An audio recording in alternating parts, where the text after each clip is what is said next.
차이신 줄 알고 봉독 드리겠습니다. 신약성경, 우리 하나님 말씀 신약성경 마태복음 6장 1절 말씀입니다. 차이신 줄 알고 봉독 드리겠습니다. 사람에게 보이려고 그들 앞에서 너희 의를 행치 않도록 주의하라. 그렇지 아니하면 하늘에 계신 너희 아버지께 상을 얻지 못하느니라. 그러므로 구제할 때에 외식하는 자가 사람에게 영광을 얻으려고 회당과 거리에서 하는 것 같이 너희 앞에 나팔을 불지 말라.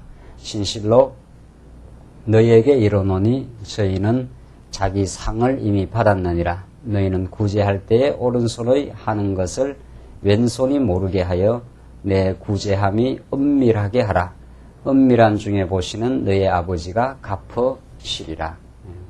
4절까지 봉독 드렸습니다.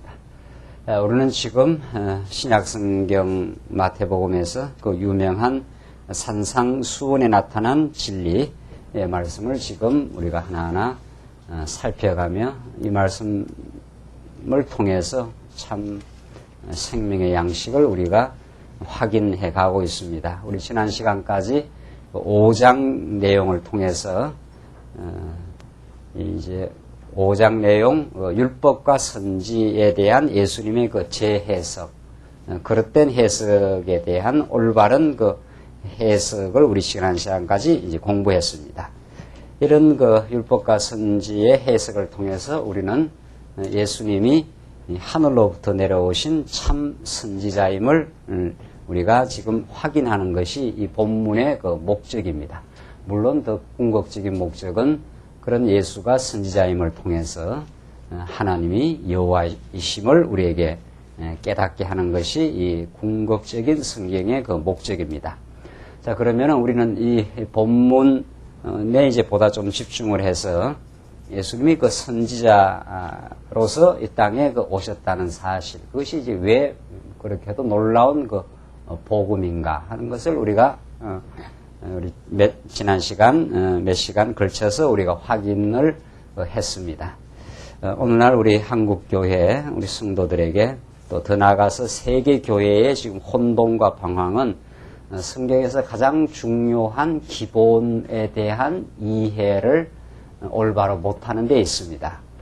성경에 아주 여러 다양한 드러나는 그 다양한 그 소재와 사건들과 이야기는 하나의 어떤 중심 주제로 모든 것이 그 정리되고 중심 그 명제를 밝히기 위해서 여러 사건들이 있습니다. 지금 마태복음 5장부터 지금 우리가 계속 살펴나가는 16장 12절까지는 예수님이 선지직을 가지신 분이시다.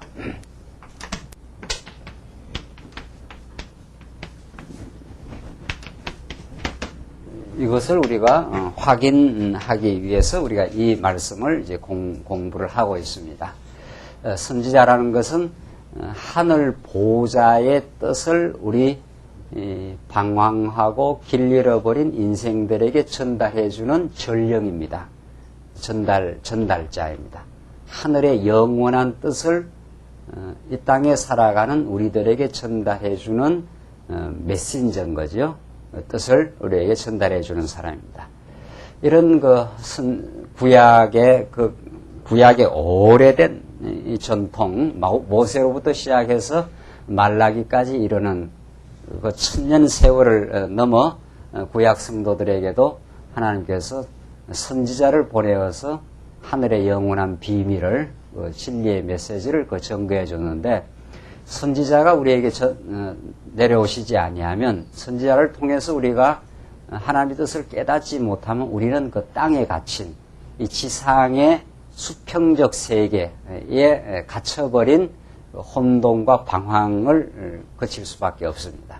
오늘 이 본문, 지난 시간 그 5장의 율법과 선지도 마찬가지, 선지에 대한 해석도 마찬가지고, 오늘 6장부터 계속되는 신행의 원리와 방법, 율법과 선지에 대한 해석을 우리 지난 시간 했고, 오늘 신행, 믿음의 행입니다. 신행의 원리와 방법. 이것이 5장이고 이것이 6장 이렇게 전개됩니다. 6장에서 7장까지 율법과 선지를 하늘의 참 선지자이신 그리스도를 깨닫지 못하는 바리새인과 서기관들은 율법을 자기들의 의를 위한 도구로 율법을 해석을 하고 말았습니다. 그것은 이제 스스로에게도 스스로 족쇄를 차게 되고 스스로의 영혼의 참된 자유에 이르지 못하고 더 나아가서 그들의 지도를 받는 민중들을 캄캄한 어두운 그 율법주의의 그 족쇄 아래로 이끌어가는, 스스로도 자유하지 못하고 그들의 지도를 받았던 그 당대 사람들도 자유하지 못하는 결과를 낳습니다. 이건 보통 심각한 그 문제가 아닙니다. 율법과 선지를 장차 오실 메시아 사건으로 예수님은 그렇게 지금 해석을 하고 있습니다. 내가 율법과 선지를 폐하러 온 것이 아니다. 그것을 내가 완전케 하고 1.1핵이라도 내가 어김없이 완전히 내가 이루리라. 그것이 예수님께서 율법과 선지를 해석하는 틀입니다. 그것을 바리새인과 서기관들, 율법주의자들 깨닫지 못한 채 자기들이 율법을 통해서 의롭다함을 얻으려고 시도했던, 그것이 어둠이요, 그것이 부자유요, 그것이 스스로에 대한 곡해요, 그런 그 결과를 이제 낳게 됩니다. 그래서 우리는 5장까지 우리 지난 시간 율법을 완전케 할 뿐 아니라 그 완전케 한 율법 앞에서 우리는 다 죄인이 될 수밖에 없고, 그래서 마땅히 정죄받아야 마땅한 우리들을 위해서 온전히 십자가 위에서 성취해 주시고 우리에게는 완전한 자유를 주신 분이심을, 메시아의 자기 계시를 지금 우리 지난 시간에 확인했는데, 오늘 6장 내용은 계속해서 서기관과 바리새인들이 여전히 그 당대 구약의 내용을 잘못 곡해해가지고 잘못된 그 삶을 살아갑니다. 여기는 이제 믿음의 행위 아닙니까? 신행, 믿음의 행위에 대한 원리가 나오는데, 그들은 믿음의 행위가 아니라 율법의 행위를 통해서 끊임없이 스스로가 부자유하고 스스로가 비진리의 그 족쇄에 사로잡혀서 자기 자신도 누군지를 모르고 그런 혼돈을 빚고 있었던 캄캄한 어두움의 그 종교 생활을 하고 있었던 그들을 예수님이 의식하고, 예수님은 하늘로부터 내려온 참 선지자이기 때문에 올바른 믿음의 행위는 어떻게 이루어지고, 이걸 통해서 예수님 역시 자기를 증거합니다. 6장, 7장 내용 통해서. 그래서 6장, 7장 내용을 통해서 그 당대 바리새인들이 얼마나 하나님 중심적이지 않는 그 행위를 했었고, 그들을 비판하면서 예수님은 하나님으로부터 사로잡힌 참된 믿음의 삶은 어떻게 이루어지며 그것을 가능하게 하는 원리가 무엇인지, 그것을 복음적으로 지금 설명해 주는 것이 6장 내용입니다. 이 6장 내용은 그 당대에만 그 적용되는 말씀이 아니라 우리들에게도 하나님의 인도를 받는, 하나님 보내신 그리스도의 지체가 된 우리 삶을 어떻게 하나님께서는 인도해 가시는가 하는 참된 그 해방의 메시지가 이 6장에 나타나 있습니다. 이제 한번 보십시다. 6장 내용, 신행의 원리와 방법인데, 1절은 그 신행의 가장 그 기본적인 그 원리가 1절에 나와 있습니다. 6장 1절에. 즉, 의를 행하는 기본 원리와 방법에 대한 선지자의 그 교훈, 예수님의 교훈이 나오는데, 예수님의 교훈이 얼마나 그 참신한가 한번 보십시오. 예수님의 교훈이. 바리새인의 교훈은 참 이 고루하고 정말 할 수 없는 것을 하라고 하는데, 예수님의 그 교훈이 얼마나 그 하늘로부터 내려온 그 참신한 교훈인가 한번 보십시오. 6장 1절. 사람에게 보이러 그들 앞에서 너희 의를 행치 않도록 주의하라.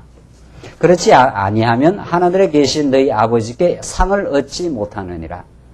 자, 이 예수님의 6장 1절에 나타난 이 말씀은 참 정말 우리 모든 복음을 우리가 과거에 몰랐던, 또 복음을 지금 깨달아가고 있음에도 불구하고 때때마다 육신의 소욕에 사로잡혔을 때 나타나는 우리의 그 어리석은 현상을 이렇게 전곡을 찌르는 말씀이 없습니다. 예수님의 말씀은 바리새인들과 다른 교훈이어서 예수님의 가르침이 있고 나서 언제나 많은 사람들이 그 권세 있는 가르침이어서 놀랐다 이렇게 말하죠.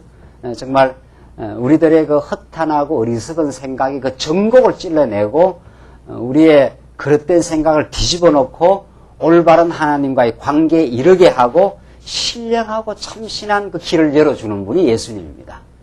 그래서 예수님의 그 가르침과 이 땅의 어떤 사상가, 어떤 철학자, 어떤 종교가들의 가르침과 비견될 수 없는 그런 그 비교할 수 없는 그 말씀이 예수님의 가르침입니다. 오늘 1절 보시면 사람에게 보이려고 그들 앞에서 너희 의를 행치 않도록 주의하라. 이렇게 되어 있단 말이죠. 이게 예수님의 그 선지자로서 하늘로부터 내려오신 예수님의 그 말씀입니다. 하나님부터 보내신 예수님이 하시는 말씀이 사람에게 보이려고 이렇게 돼 있는 거죠. 그러니까 우리가 예수님을 몰랐을 때 우리의 인생의 삶은 이 수평적이고 땅에 사로잡혀 있는, 그걸 이제 신령한 표현을 쓰면은 사도 바울이 육신에 속한 자, 옛사람에 사로잡힌 자, 이런 표현. 다 같은 표현들입니다. 하늘의 위의 것을 바라보라, 뭐 이런 말들, 위로부터 내려온 계시의 말씀, 선지자로부터 주어진 우리에게 주어진 말씀, 뭐 이런 말, 다 같은 맥락이에요.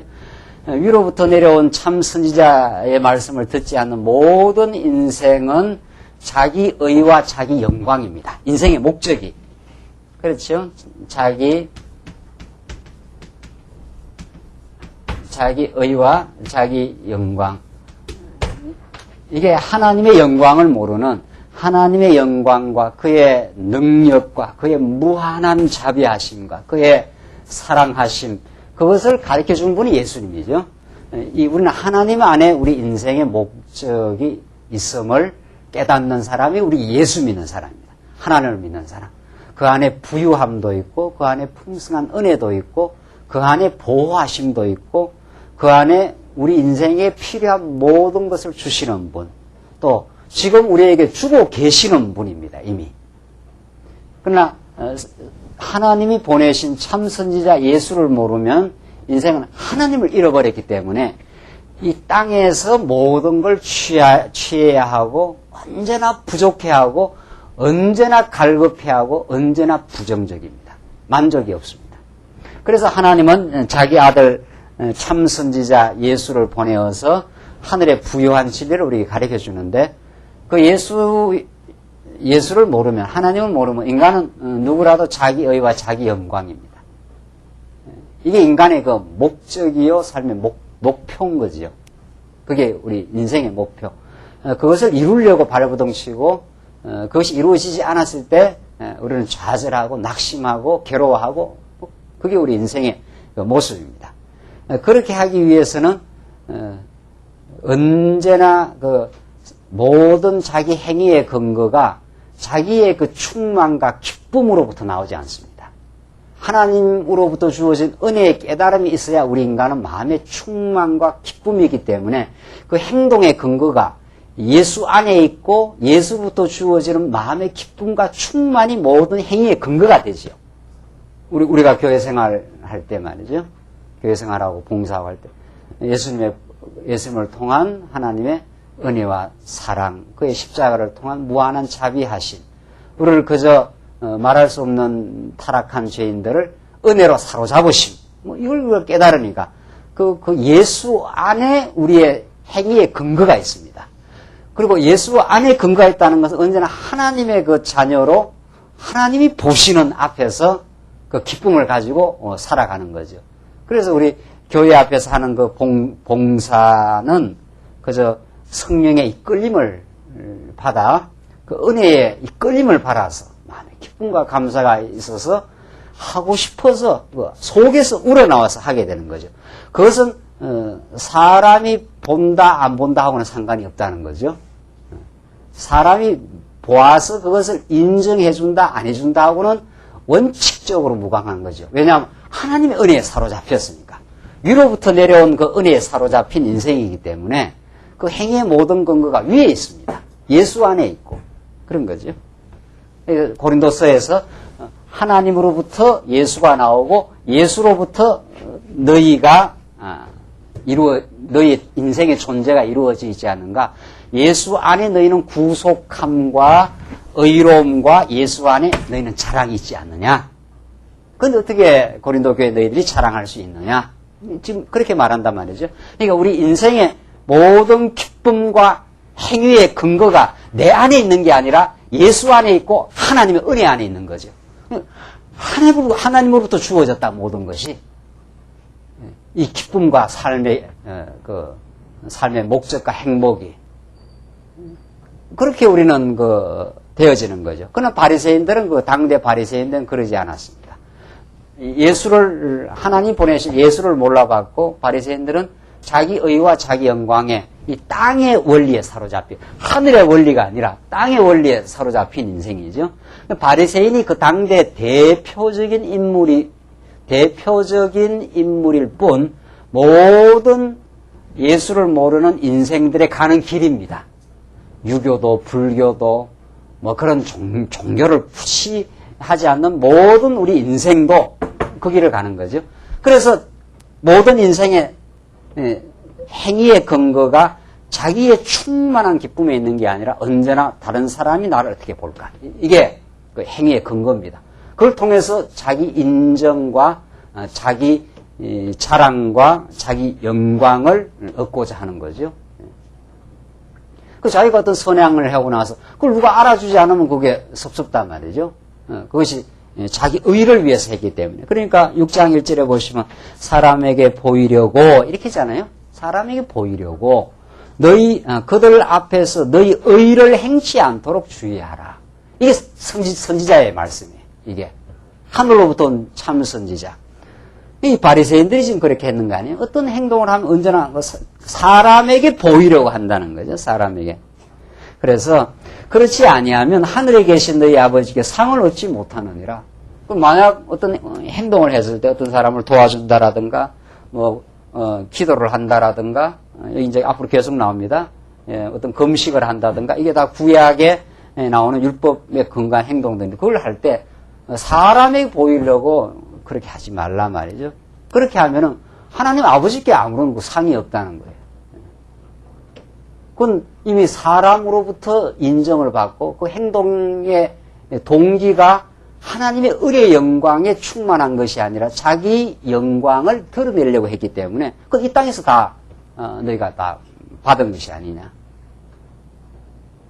그게 하나님으로부터 주어지는 참된 그 행동의 근거가 아니라는 거죠. 참, 이 6장 1절의 말씀은 그 놀라운 하나님의 복음의 메시지입니다. 이건 예수 안에 충만하지 않고는 누구라도 이럴 수밖에 없는 우리 인생의 모습들이죠.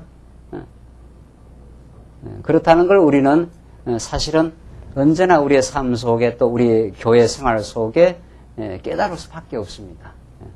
그러니까 우리 역시도 하늘로부터 온 위로부터 내려온 성령의 이끌림과 참 복음의 깨달음 없이 누가 여기로부터 자유할 수 있는 사람이 있느냐 말이죠.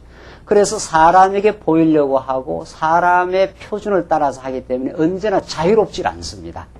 이 인생은 자유롭질 않는 인생입니다. 사실은 알고 보면 그 사람의 그 평가와 사람의 그 판단과 사람의 그 눈을 늘 의식해야 되기 때문에 그게 자유롭지 않은 인생이에요. 그러니까 이 사람이 그 어떤 행동을 긍정적으로 평가해 주면 올라갈 것이요. 그 사람이 인정 안 해주면 또 내려갈 것이요. 이렇게 언제나 그 삶의 저울질이 옆에 있는 사람의 그 가변적인 또 그 사람이 또 진정한 또 평가를 또 해줄 수 있느냐 말이죠. 그게 가능이나 하겠느냐 말이죠.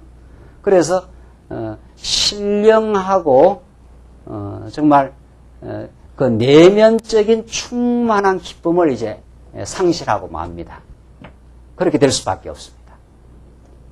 머리 대신 예수의 지체로 살아가는 신령한 진리의 깨달음과 그 삶의 인도를 우리가 가지 않는 한 인생은 표피적이고 외형적이고 눈치를 봐야 하고 다른 사람의 평가에 언제나 전전긍긍해야 되는 인생을 가는 거죠.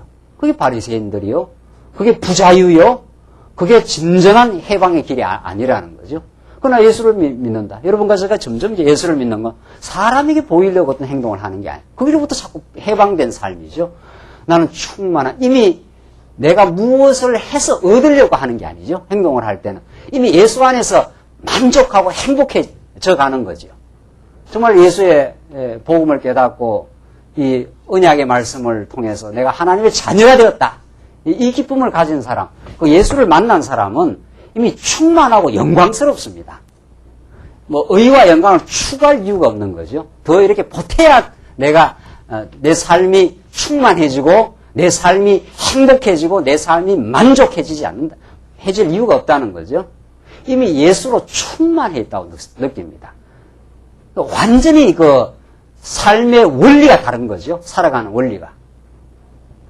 그러니까 예수님께서 이미 5장에서 내가 율법과 선지를 폐하러 온 것이라 완전히 다 이루었다.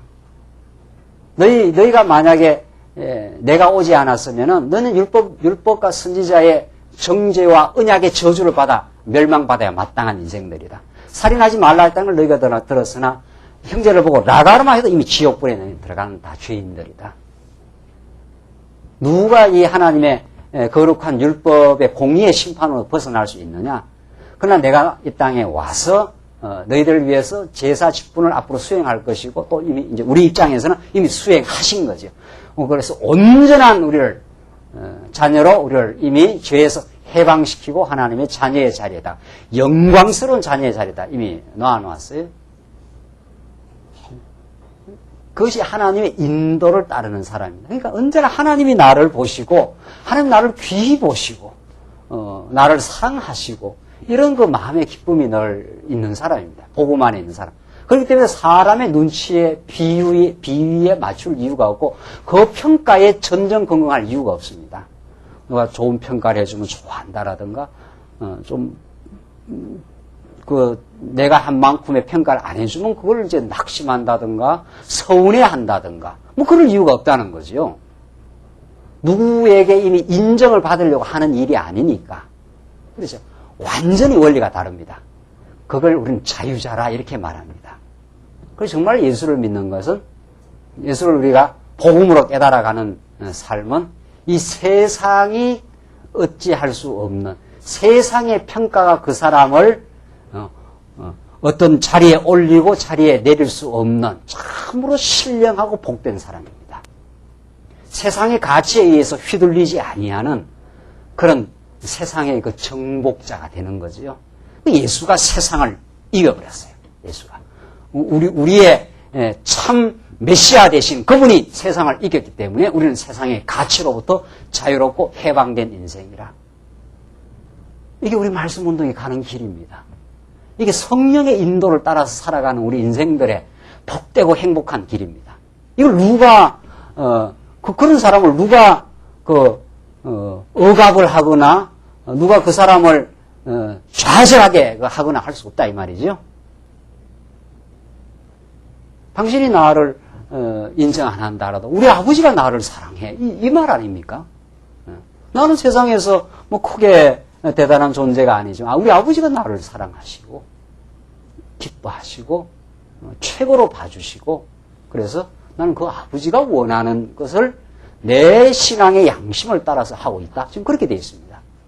그럼 우리 봉사 생활을 하지 않아요? 2절 보십시다. 그러므로 이렇게 되어 있습니다.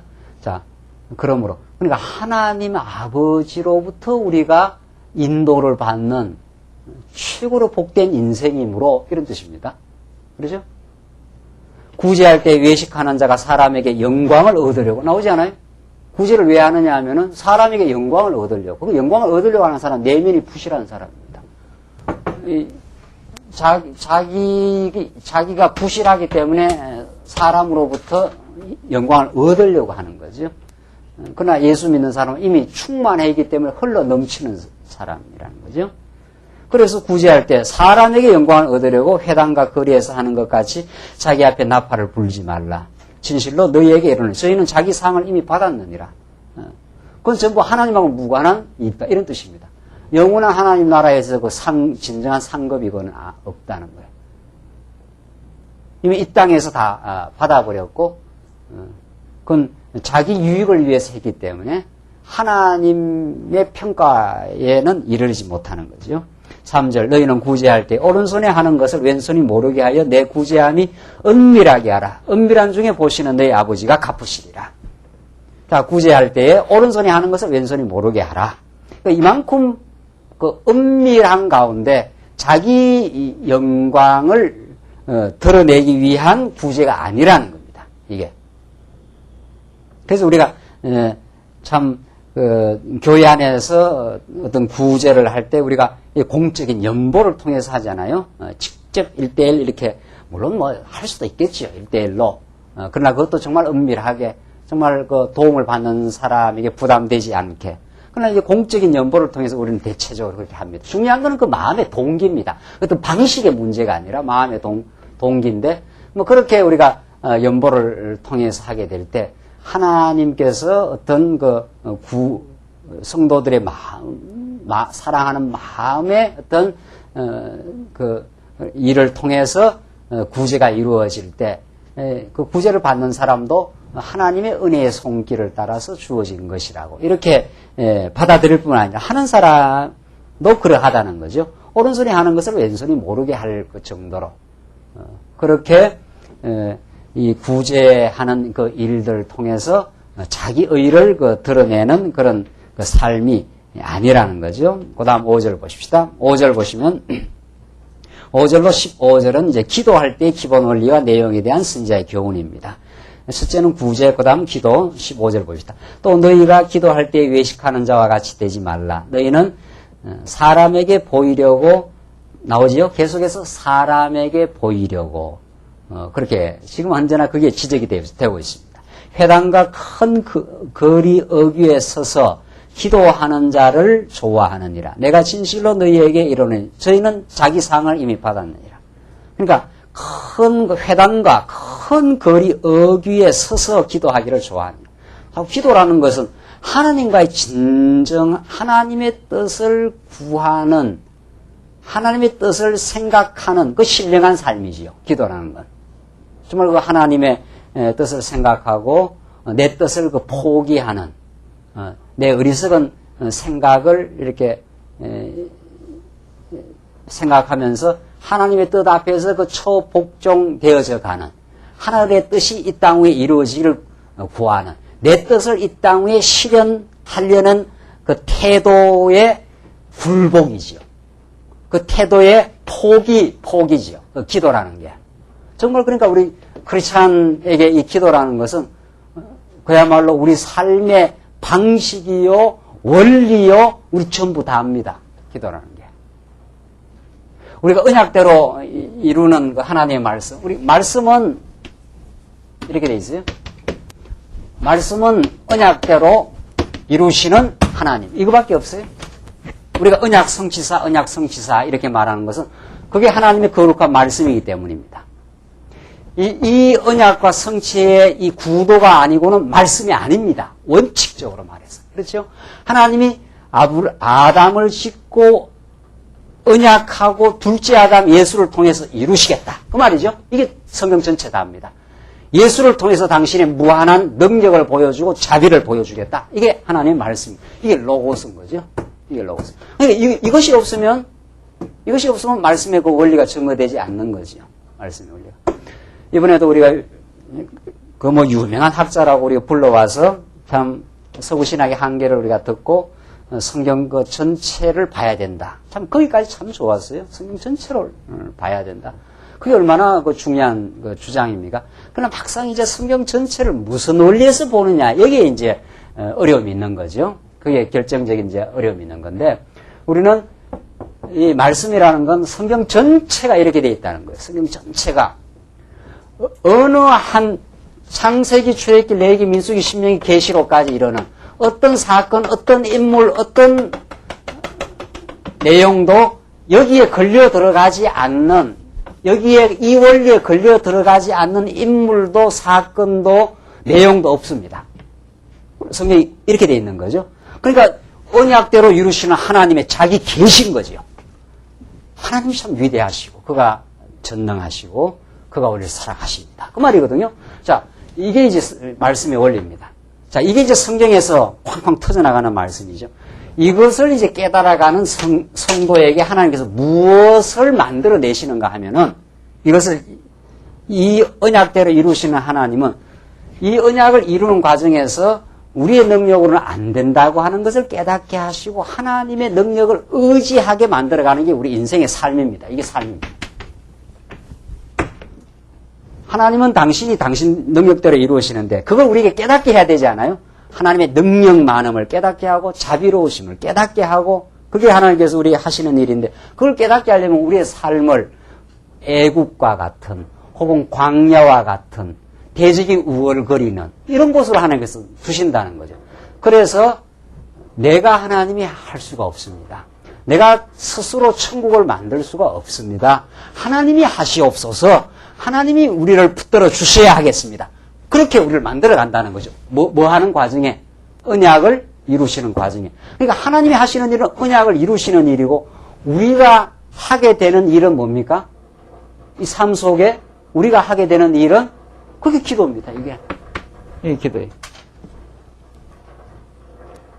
그러니까 언약의 말씀을 우리가 깨달아 간다는 건 가장 간절한 기도의 삶이라 이런 뜻입니다. 그러니까 언약 성취의 말씀을 모르면은 삶 속에서 자기의 뜻을 이루려고 해요. 자기가 뭔가 할 수 있다고 생각을 하는 거죠. 그건 기도가 아니죠. 그건 자기 자아실현이지요. 하나님 내가 잘 살고 싶습니다. 건강해지고 싶습니다. 이런 건 자기의 이 땅에 세속적인 행복을 추구하고자 하는 그 자아실현이지요. 그 예수 안 믿는 사람은 다 자아실현입니다. 자기를 이 땅에 자기 뜻대로 자기가 원하는 세속적 욕망대로 살고 싶어 하는 거예요. 그걸 추구하죠. 그걸 그런 신념을 가지고 그런 열망을 가지고 그렇게 살아갑니다. 그러나 우리 예수 믿는 사람 하나님의 뜻이 이 땅에 이루어지기를 원합니다. 이 하나님의 말씀은 언약의 방식으로 이루어지니까 그래서 우리 삶의 모든 삶의 기도의 원리가 작동을 합니다. 무슨 일에도 하나님의 기도의 방식이 우리 크리스찬에게 작동하는 거죠. 그러니까 사도 바울이 어떻게 기도하라 합니까? 어떻게? 쉬지 말고 기도하라. 하나님의 주권을 믿는 자, 하나님의 그 전능하심을 믿는 자는 그에게 모든 걸 맡기고 모든 범사를 통해서 그의 뜻을 추구하고 내가 어리석었습니다. 내가 이 생각을 포기하겠습니다. 이런 뜻이죠. 당신이 나를 사로잡아 주시고 당신이 이 일을 이루어 가시옵소서. 이런 삶이 우리의 기도의 삶입니다. 우리 교회가 그렇게 이루어져 가는 거죠. 우리 교회가. 우리가 이 교회 생활을 통해서 우리의 자아를 실현한다든가 우리의 뜻을 지금 실현하려고 모인 사람들이 아니라는 거죠. 하늘의 뜻이 우리에게 임했고 하늘의 천국이 우리를 통해서 이루어가기 위해서 능력 없고 부족하고 어리석은 우리들을 사로잡아서 하나님이 쓰시는 거죠. 그래서 우리 기도라는 것은 그만큼 중요합니다. 언약대로 이룬. 그런데 이 바리새인들은 회당과 큰 거리 어귀에 서서 기도하기를 좋아하느니라. 이건 하나님 앞에서 하는 게 아니라는 거죠. 하나님이 신령한 인도를 삶 속에서 느끼는 게 아니라 이것도 사람에게 보이려고 그런다는 거죠. 6절 너는 기도할 때 내 골방에 들어가 문을 닫고 은밀한 중에 계신 내 아버지께 기도하라. 은밀한 중에 보시는 내 아버지께서 갚으시리라. 이거 얼마나 중요한 원리인지 모릅니다. 이게. 자, 이 말은 하나의 기도의 하나의 정신과 원리를 가르쳐 줍니다. 골방에 들어가라 하니까 만날 골방에만 들어가라 이런 뜻이 아니에요. 네. 이 표현을 잘 이해를 해야 돼요. 예수님께서. 왜냐하면 바리새인들이 자꾸 회당 어귀에 서서 하나님 하면서 그 사람들 보는 앞에서 자꾸 하니까 그렇게 하지 말고 골방에 들어가. 골방이라는 건 아무도 안 보이는데 이런 뜻입니다. 아무도 안 보는데 기도라는 건 그만큼 하나님과의 관계라 이런 뜻이라는 거죠. 자꾸 바리새인들은 사람 앞에서 구제도 하고 사람 앞에서 기도를 하니까 그로부터 영광을 얻으려고 하니까 그게 아니다. 기도처럼 이게 그리스도의 지체로서 하나님과의 하나됨, 하나님의 신령한 인도를 느끼는 가장 복된 삶입니다. 그리고 그 기도가 응답됨을 우리는 믿습니다. 주의 뜻대로 하는 기도가. 하나님 내가 이런 어려움에 봉착해 있습니다. 그러나 하나님이 주신 어려움으로 잘 받아들이게 하시고 이 어려움을 통해서 더욱 하나님을 배우게 하시고 이 어려움을 통해서 나의 어리석었던 고집과 내 자아를 실현하고자 하는 욕망이 하나하나 사라지게 하시옵소서. 이렇게 하죠, 우리 기도. 그 기도 반드시 응답되죠. 반드시. 그러니까 우리 언약대로 이루어가는 삶 속에서 이 하나님이 하시는 그 일을 바라볼 뿐 아니라 내 내면 속에 삶의 내면 속에 그 응답을 느끼는 삶입니다. 이 정말 하나님께서 나를 처복종시키는구나. 그 내면에 기쁨이 있는 사람입니다. 이게. 그러니까 우리가 언약대로 이루시는 말씀 속에 이 전체를 같이 알아야 우리는 말씀을 제대로 이해했다 이랬죠. 자, 우리는 그러니까 서구인들의 그 사고방식은 논리적 통일성이라 그랬죠. 논리적 통일성. 그렇죠? 약속하면 그대로 직선적으로 이룬다. 한치의 착오가 없다. 이게 성경 전체를 사로잡는 논리적 일관성이에요. 그러나 하나님께서 동양적 사고방식은 뭐라는 거예요? 네. 자꾸 깨달아가고 더 깊이 깨달아가는 이게 동양인들의 그 사고방식이에요. 하나님은 동서양을 전부 아우른다는 거 아니에요? 성경이 이 동서양 사고방식을 완전히 아우르고 하나님을 계시합니다. 그러니까 성경 어디다 봐도 이대로 읽어야 돼요. 그죠? 하나님은 한번 작정하시면 한치의 오차도 없습니다. 그대로 뜻대로 살아가고 뜻대로 지금 살고 있습니다. 그러니까 앞으로도 뜻대로 살아갈 겁니다. 이걸 깨달아야 우리가 마음의 시원함을 얻지요. 내가 뭐 잘못해서 그랬는지, 내가 이 어리석게 판단해서 이렇게 어려움을 겪거든. 이러면 이제 자책하고 괴로워하고 몸부림치지 않습니까? 하나님 뜻대로 됐습니다. 그리고 하나님 뜻 가운데 내 인생이 진행되어 왔고 그의 뜻이 이루어졌습니다. 그러면 그 다음 묻는 질문이 있어요. 하나님께서. 왜 그렇게 한 줄 알아? 이렇게 질문이 나오잖아요. 그러면 어디로 들어가야 돼요? 그러면 이쪽으로 들어가는 겁니다. 그렇죠? 하나님 작정대로 언약대로 안 되는 일이 하나도 없습니다. 내 인생이 그렇게 되었습니다. 그럼 왜 그렇게 한 줄 알아? 하나님께서 우리에게 한 번 더 이제 가르쳐 주시죠. 또 우리 편에서 물을 때는 하나님 왜 이런 일을 내가 당케 했습니까? 내 편에서 물을 수도 있어요. 하나님께서 우리를 가르쳐 이제 근본적으로 가르쳐 주시는데, 그럼 하나님 뭐 하라고 그럽니까? 언약대로 이룬다는 요걸 깨달으라. 그뿐만이 아니에요. 언약대로 이루시는 하나님을 우리에게 보여주어서 뭐 하게 하려고? 기도하게 하려고. 이렇게 돼 있어요. 반드시. 우리 모든 범사에 내 뜻보다 아버지의 뜻이 이루어지고 있음을 인정하도록. 그게 우리 날마다 깊어가는 삶입니다. 날마다. 그 내면의 응답과 내면의 확신과 내면의 내 옛자가 무너지고 속 사람이 성장하는 기쁨을 누리는 삶. 그건 평생 가는 거죠. 물론 이것도 평생 깨닫는 건데 평생 이렇게 깊어집니다. 이게. 그렇죠? 이게. 우리 기도가 전날보다 더 간절해지고 더 넘치는 그 응답을 받습니다. 하나님 내 옛사람을 무너뜨려서 범사에 점점 하나님을 인정하게 하시옵소서. 그런데 전에는 내가 잘 인정을 못했단 말이죠. 어떤 내 뜻대로 안 되면 화를 내거나 내 뜻대로 안 되면 막 그냥 막 괴로워하거나 이랬던 삶이 자꾸 이 말씀을 언약대로 하나님이 다 이루신다.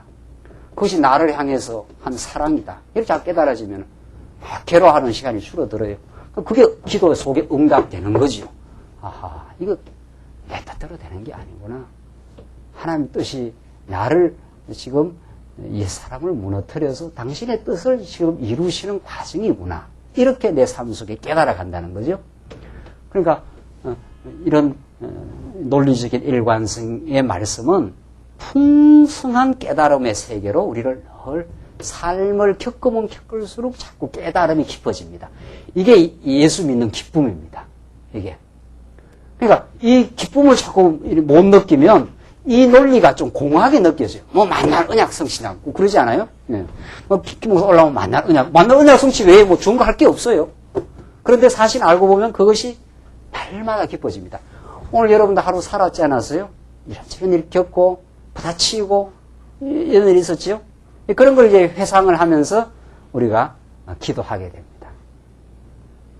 어려움에 봉착했을 때도 기도하고 사람을 만났을 때도 기도하고 이 사람을 통해서 하나님의 뜻을 더 깊이 알게 하시옵소서. 이 사람에게 복음을 전파할 수 있게 하시옵소서. 늘 그 그 깨달음의 세계가 더 풍성하게 해달라. 그게 우리의 기도라는 거죠. 그래서 그런 신령한 은밀한 하나님과의 그 소통과 하나님과의 그 관련과 하나님과의 인도를 느끼는 삶. 그게 예수 믿는 삶이에요. 그죠? 그건 이 땅에 속한 삶하고는 전혀 다른 거지요. 이 땅에 속한 삶은 바리새인들은 구제할 때도 사람 보라고 기도할 때도 사람이 보라고 하는 건데 우리는 기도가 하나님의 지금 직접적인 인도를 지금 느끼면서 그렇게 한다는 거죠. 그래서 7절 보시면 또 기도할 때 이방인과 같이 중언부언하지 말라. 이 중언부언이라는 건 한 말 또 하고 한 말 또 하는 이방인들 하는 거 뭐 있잖아요. 주문해 오는 거 있잖아요. 주문해 오는 거. 남녀 호랑 뭐 하는 거 있잖아요. 그거. 막 계속 같은 말. 그 주술 효과가 나온다는 거. 말을 같은 말 계속 반복하는 거. 기도는 그렇게 하는 게 아니라는 거죠. 저희는 말을 많이 하여 들으실 줄 생각하느니라. 그러므로 저희를 본받지 말라. 구하기 전에 너희에게 있어야 할 것을 하나님 너희 아버지께서 어떻게 해요? 아시느니라. 참 이거 정말 대단한 말씀. 하나님이 아신다는 거예요. 그러니까 이 기도는 하나님이 어떤 분인가를 알고 기도에 들어가는 겁니다. 하나님 모르면 하나님 어떤 분인가를 모르면 그 기도라는 것은 그 중언부언하고 자기 욕망을 구하게 되는 거죠. 하나님 다 아시지 않습니까? 하나님 나를 사랑하는 줄 압니다. 그러나 아직은 이 어려움을 내가 참 견뎌가기가 쉽지는 않습니다. 내게 지혜를 주시고 이 오늘 어려움을 잘 받아들일 수 있도록 내 허탄한 내 욕망을 무너지게 하시옵소서. 그런 그 기도지요. 그래서 하나님이 아셔요. 그 아시는 하나님에게 알고 있는 아버지 앞에 나가서 그 어려움을 토로하는 거죠. 토로하고. 그래서 9절 보시면 그러므로 너희는 이렇게 기도하라. 하늘에 계신 우리 아버지여. 자, 이제 주기도 나옵니다. 예수님이 가르쳐 주셔요. 하늘에 계신 우리 아버지여. 처음 이제 기도의 그 대상을 부르는 거죠. 하늘에 계신 우리 아버지요. 그 누구만이 이런 기도를? 자녀만이. 그렇죠?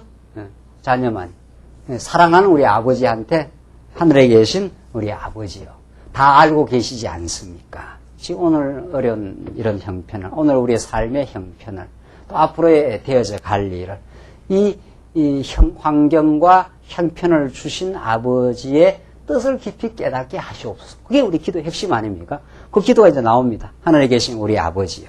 이름이 거룩히 여김을 받으시오며. 참 대단한 말씀이에요. 이름이 거룩히 여김을 받으시오며. 우리 하나님 아버지의 이름이 근본 이름이 뭡니까? 여호와라는 거죠.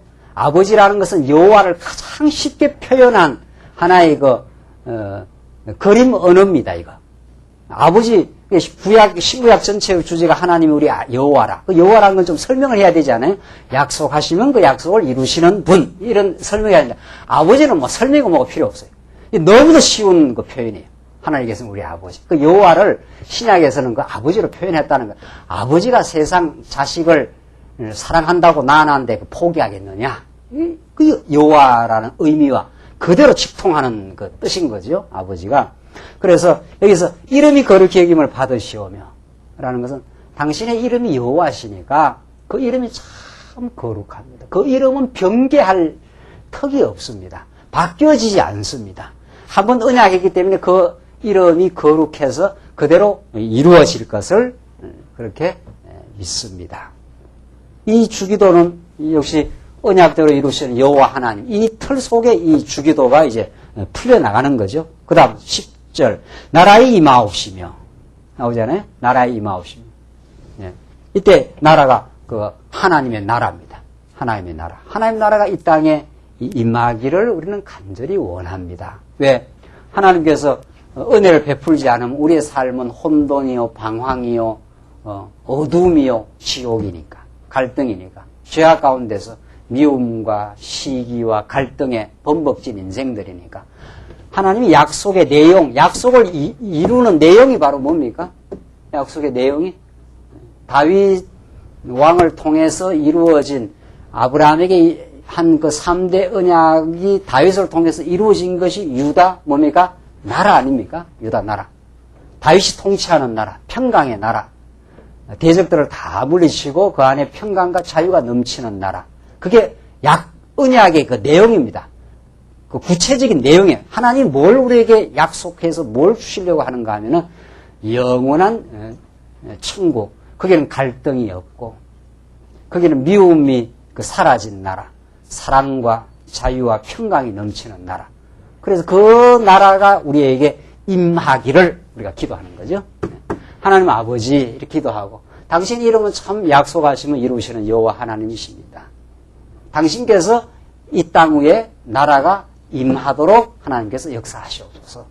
그 기도가 예수님이 하신 기도고, 그 기도대로 이 땅 위에 성령이 오셔서 말씀을 전개해서 하나님의 나라의 모형인 이 교회를 이 땅에 이루신 거죠. 우리가 지금 이렇게 이루어진 건 예수님의 기도의 응답이고, 우리가 이 하나님의 나라가 이 땅에 더 확장되고 우리 안에 풍요하게 이루어지기를 늘 간절히 기도하는 거예요. 우리가 늘 기도할 때마다 이 기도를 하지 않아요?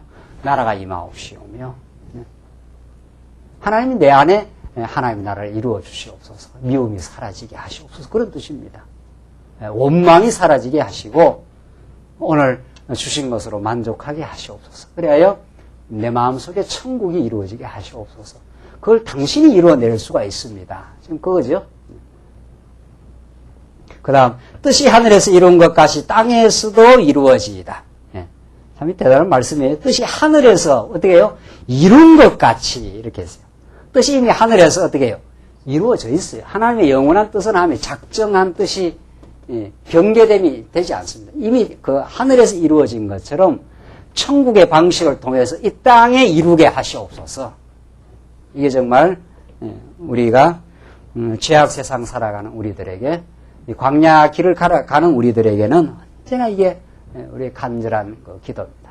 하나님, 하늘의 뜻이 이 땅에 이루어지게 하셔서 우리 마음속에 평화가 임하게 하시고 만족이 임하게 하시고 범사의 하나님을 인정하게 하는 천국이 이루어지게 하시옵소서. 이것을 하나님이 이루어내시옵소서. 이게 우리가 참 갈등 많은 이 세상 속에 늘 간절한 기도요. 이 기도는 반드시 이루어집니다. 이 기도가 우리는 이루어질 걸 알고 이제 기도하는 거예요. 지금 때로는 우리에게 어려움이 있지만은 내가 이 기도의 응답을 반드시 세월이 가면서 받게 돼 있고, 상대방과 내가 갈등을 일으킨다 하더라도 그 사람을 수용하는 내 자신의 성숙의 과정을 통해서 내 안에 천국을 이루어내고 맙니다. 하나님은. 그러니까 우리가 말씀대로 자꾸 깨닫고 말씀을 배우고 간절한 그 기도가 있습니다. 이 땅 위에 천국이 이루어지게 해달라는 그 기도대로 하나님은 반드시 이 땅 위에 이루어내시고야 마십니다. 11절 오늘날 우리에게 일용할 양식을 주옵시고, 이것은 우리가 이 땅에서 먹는 그런 빵과 떡이 아닌 거죠. 여기서 얼마나 많은 사람들이 이 본문을 그저 먹을 양식으로 생각하는데 그게 아니라 신령한 양식입니다. 신령한 양식. 하늘로부터 내려오는, 늘 구약 성도에겐 하늘로부터 내려온 그 만나를 먹고 살았듯이 우리가 하나님의 말씀을 먹고 하나님이 우리를 사랑하신다고 하는 그 진리를 먹고 우리가 늘 살아가는, 그것을 늘 간절하게 기도하는 삶, 우리가 먹게 하시고, 또 우리 주변에 기근에 사로잡혀 있는 양식 못 먹는 수많은 영혼들에게 그 양식이 전달되게 하시고, 그 기도가 이 속에 다 들어있는 거죠. 12절 우리가 우리에게 죄 지은 자를 사하여 준 것 같이 우리의 죄를 사하여 주옵시고, 이건 우리의 어떤 행위의 조건에 따라서 하자는, 이렇게 해달라는 게 아니라, 그렇게 되면 우리 죄를 사해 주는 것이 조건적 사함이니까 그건 우리 은혜 사상하고는 배치되는 거죠. 이건 우리가 복음을 깨닫고 우리에게 죄 지은 자를 사해 주는 어떤 그런 하나의 그 방식처럼, 그런 뜻입니다. 그런 방식처럼 우리의 죄를 사하여 주옵시고, 우리가 얼마나 이미 사했지만은 늘 우리가 자백하며 살아가는데, 이미 근본적으로는 예수님을 통해서 사했고, 우리 날마다 삶 속에서 범죄하고 어리석음이 늘 있을 때마다 하나님 앞에 나아가서 이 어리석음을 하나님께 받아주시고, 이 하나님께서 우리 죄를 사해 달라는 그 간절한 기도, 이미 사해 주실 것을 알고 기도하는 겁니다. 사해 주실 걸 알고, 아버지의 사랑을 알고 자녀가 나와서 그 용서를 구하고 다시 한번 근본 우리를 사랑하겠다는 재확정을 받는 거지요. 우리는 이런 기도를 통해서. 13절 우리를 시험에 들게 하지 마옵시고. 자, 이것도 간절한 기도입니다. 하나님께서 손을 놓으면은 우리는 유혹에 빠질 수밖에 없는 이 세상 유혹 가운데 어리석음 가운데 빠질 수밖에 없는 존재.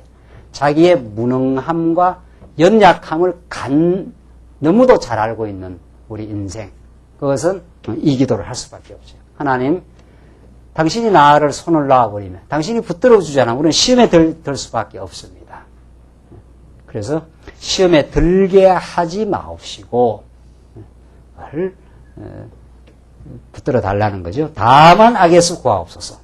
이게 우리의 정말 간절한 기도입니다. 이 죄악 세상에 우리 하나님께서 두셨기 때문에 우리는 언약을 이루는 가운데 이런 그 간절한 기도를 하지 않으면 안 되는 그런 그 기도는 우리의 존재 원리요 존재 방식이라는 거죠.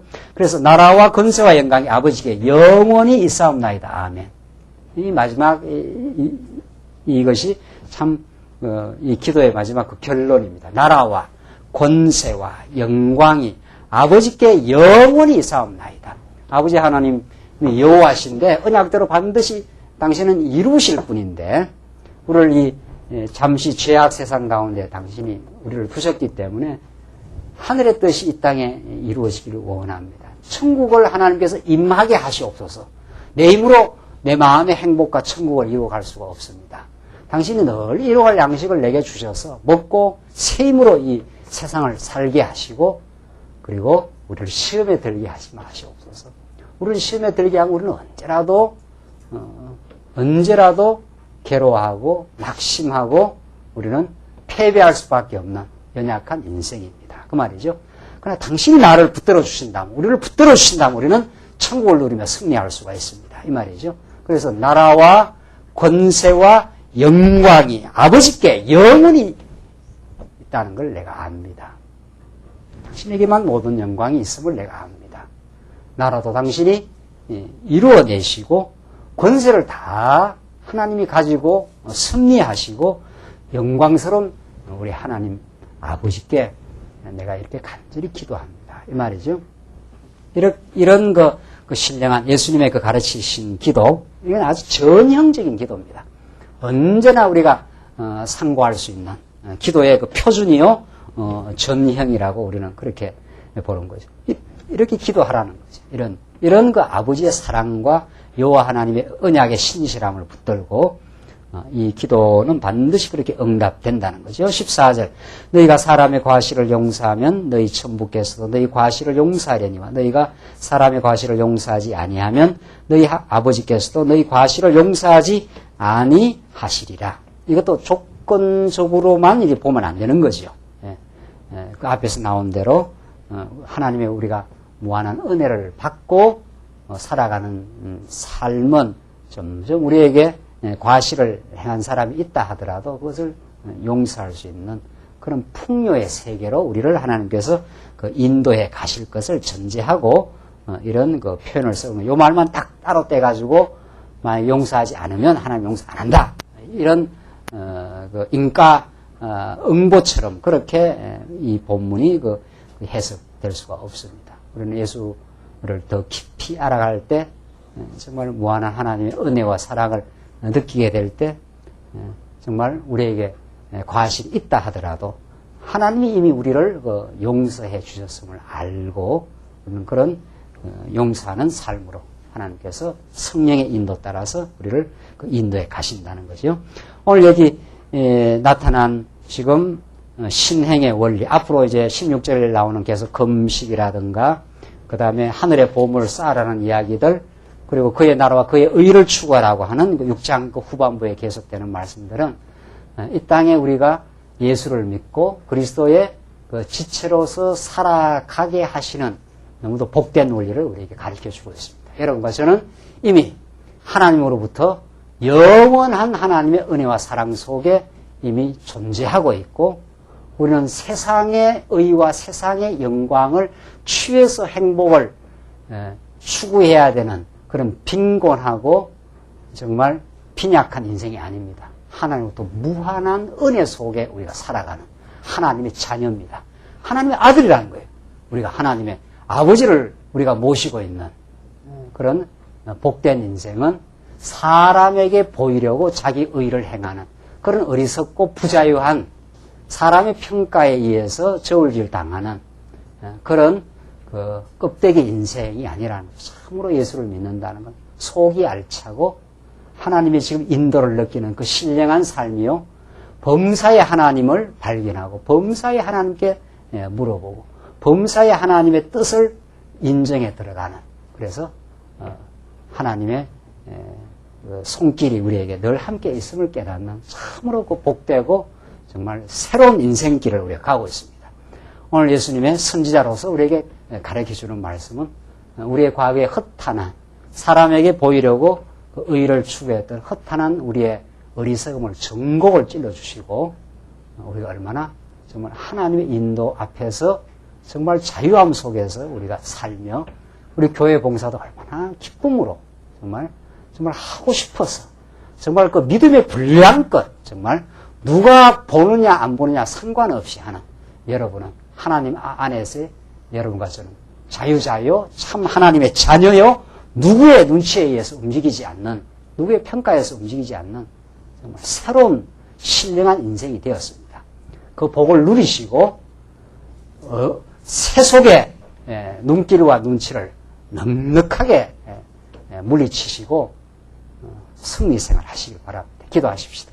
우리 자비하신 하나님 아버지 은혜와 사랑을 참으로 감사합니다. 전날에 우리가 얼마나 사람에게 보이려고 의와 영광을 추구했던 어리석었던 우리 인생임을 우리가 고백하지 않을 수가 없습니다. 주께서 하오나 우리를 하나님의 자녀로 예수 안에 부르시고 영원한 천국을 우리에게 선물로 주시고 이제 우리는 참으로 하나님 앞에서 살아가는 참으로 신령한 길을 갈 수 있도록 인도하심을 감사합니다. 우리에게 기쁨과 신령한 천국이 우리 마음속에 이루어지기를 간절히 우리가 소원하며 그것이 이루어질 적마다 주를 위해서 참으로 사람 보는 앞에서가 아니라 하나님 보는 앞에서 신령하고 복된 삶을 살게 하시옵소서. 예수님 이름으로 기도하옵나이다. 아멘.